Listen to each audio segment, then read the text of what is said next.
You ever notice how truth doesn't just hide? It burrows. It gets comfortable in the dark, covered up by smiles, family portraits, Sunday services, and those perfectly polished statements that sound just right, until you listen a little closer. That's where this story begins.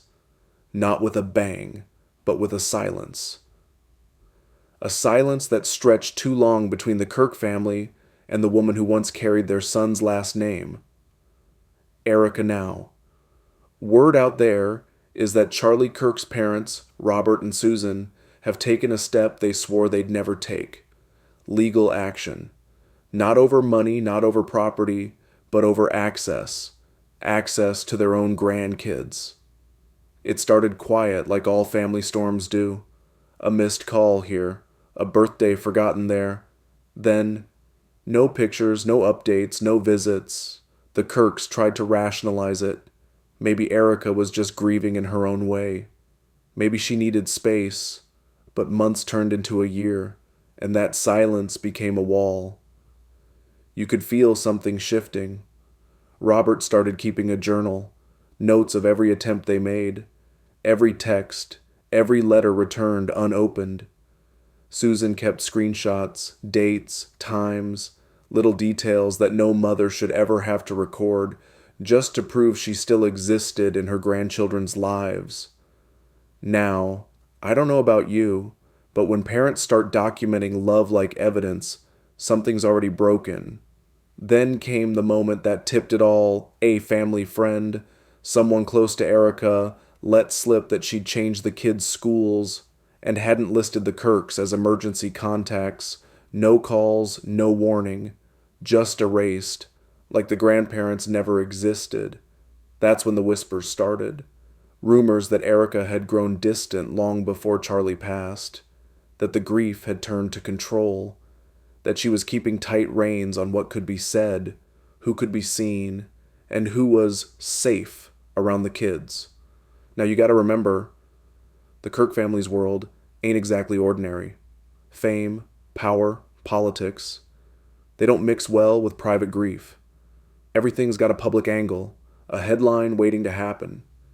But this was raw and personal. Robert filed the first motion quietly. Family court in Arizona. It wasn't for custody. It was for visitation, a plea to simply see their grandkids, to know they were okay. But once you put something like that in writing, once it becomes public record, it's like lighting a fuse. Erika's team responded fast. Statements about privacy, boundaries, and respecting the healing process. Words that sound noble but can also hide a lot of fear. Behind closed doors, people started choosing sides. Family friends cut contact. Past allies went silent. And the court filings, well, they told a story all their own. According to the documents, the Kirks claimed Erika had intentionally alienated the children from their paternal family.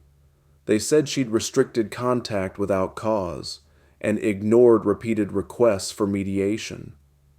Erika's side fired back that the Kirks were exploiting a tragedy, that they were motivated by media attention, and that their presence caused emotional distress. Now, I don't know which truth you want to believe, but in every conflict like this, both sides are holding something tight to the chest.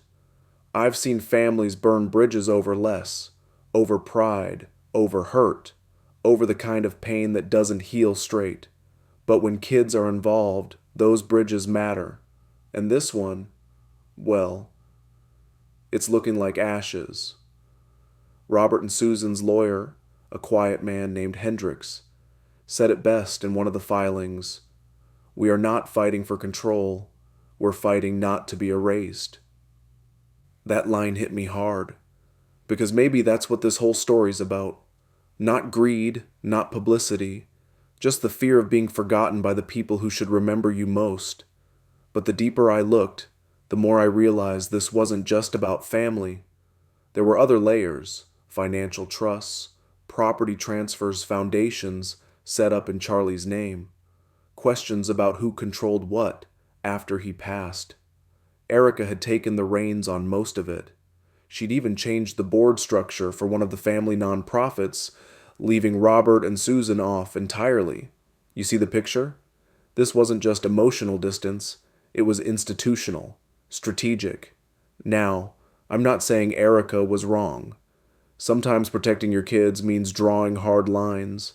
But from where the Kirks stood, it looked like they were being written out of the story. By the second hearing, things got tense.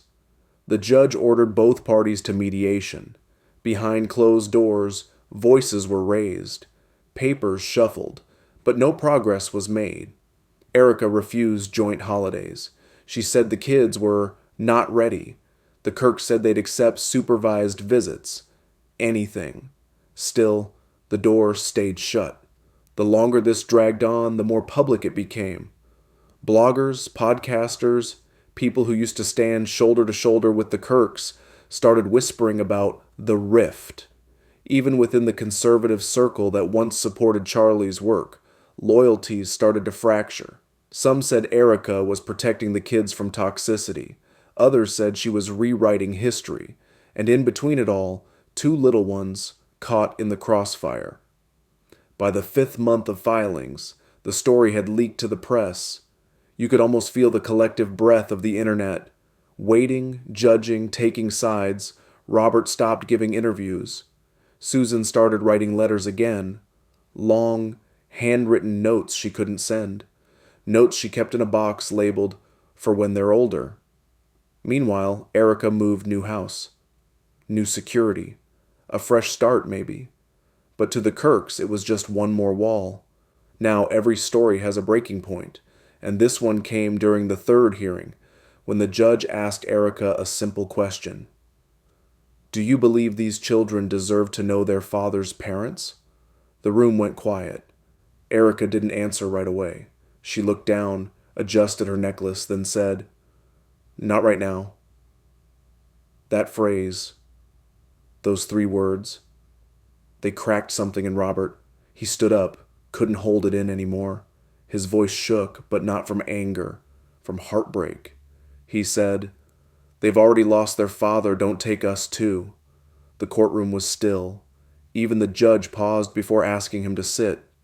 Since then, the filings have slowed, but the tension hasn't. Both sides are digging in. Every word, every move, under a microscope.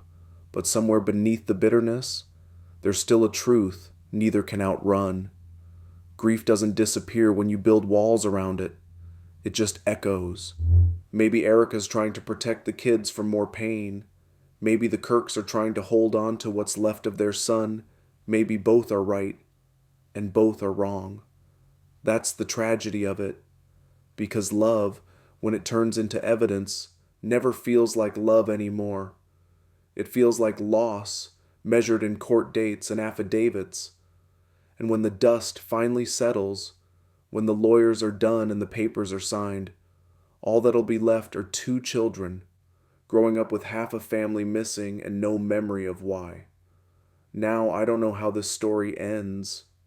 Maybe someday those kids will open that box of letters.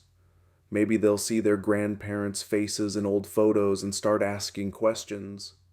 Maybe one day, forgiveness will find a way through the wreckage. But tonight, all we know is this. Somewhere out there, a family's love is being fought for, not with hugs, but with filings, not in a living room, but in a courtroom. And that's a heartbreak only time, truth, and a little grace can ever fix.